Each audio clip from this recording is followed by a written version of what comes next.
நிபந்தனையிட்டு அவர் என்ன சொல்கிறாருன்னா, நான் எந்த நிபந்தனையும் விதிக்கவில்லை, ஆனால் ஒன்றிணைகிறோன்றாரு. நிபந்தனை ஏற்கனவே ஒரு நிபந்தனை விதித்து தான் அன்றைக்கு ஒரு தடவை இணைக்கப்பட்டது.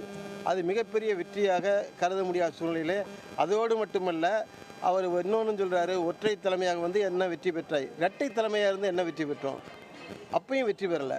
அது அவல சூழ்நிலை ஏற்பட்டதான் ஒற்றை தலைமை உருவாக்கப்பட்டது. மிகச்சிறப்பான ஒற்றை தலைமையாக மெல்ல மெல்ல ஸ்டெப்ஸ் மெஸ்ஸன்றோம்ல, மெல்ல மெல்ல அடியெடுத்து வைக்கிறோம். 2026 எங்களுக்கு உச்சக்கட்டம். அதிமுக என்ற இயக்கம் வளர்றதை வந்து சின்ன சின்ன இடையூறுகள் பண்ணாதீங்க. நீங்கள் வெளியே உண்மையிலே அதிமுக இணையணும்னு நினச்சா, நீங்கள் வந்து இந்த கட்சியில் சேரணும்னு நினச்சா ரகசியமாக சொல்லி விடலாம். இதுக்கு வெளிப்படையாக நீங்கள் சொல்லணும் அவசியம் கிடையாது. ஓபிஎஸ் என்ன மக்கள்கிட்ட பேப்பரில் ஏன் சொல்லணும்? அது சரி, அதிமுக காப்பாற்றணும். எத்தனை தடவை நீங்கள் தனித்தனியாக 4 பேர் இந்த அமைச்சர்கள் போய் பேசி அன்றைக்கு ஒன்றிணைந்தோம், போகிறதுனால ஒன்றிணைந்தோம் இல்லை, வந்து சேர்ந்தீங்கல்ல, உங்களுக்கு உரிய முக்கியத்துவம் கிடைத்தது, துணை முதலமைச்சர் ஆனீங்க, ஒரு ஒருங்கிணைப்பாளர் ஆனீங்க, எல்லாம் பண்ணீங்க இல்லை.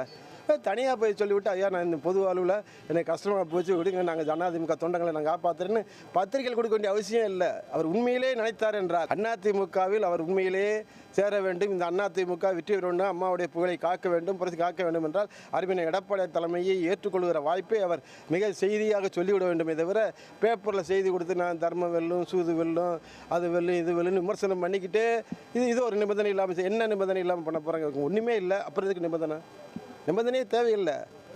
அருமையனன் ஓபிஎஸ்ஸாக இருக்கட்டும், வேறு யாராக இருக்கட்டும், இந்த அதிமுக வளர வேண்டும் நினைத்தால் நீங்கள் எல்லாம் வழக்கு மன்றத்துக்கு போகவே கூடாது. அப்போ வந்து ஒரு 6 மாதம் பொறுமையாக இருங்க. நான் எங்களை போன்ற சட்டமன்ற உறுப்பினர் அண்ணன் எடப்பாடியாட்ட போய் கேட்குறோம், அண்ணே நல்லா இருக்கண்ணே சேர்த்துக்கோம்னு கேட்குறோம். இதான் எங்களால் செய்ய முடிந்த நன்மை அது ஒன்று தான். துணிச்சலாக சொல்கிறோம்.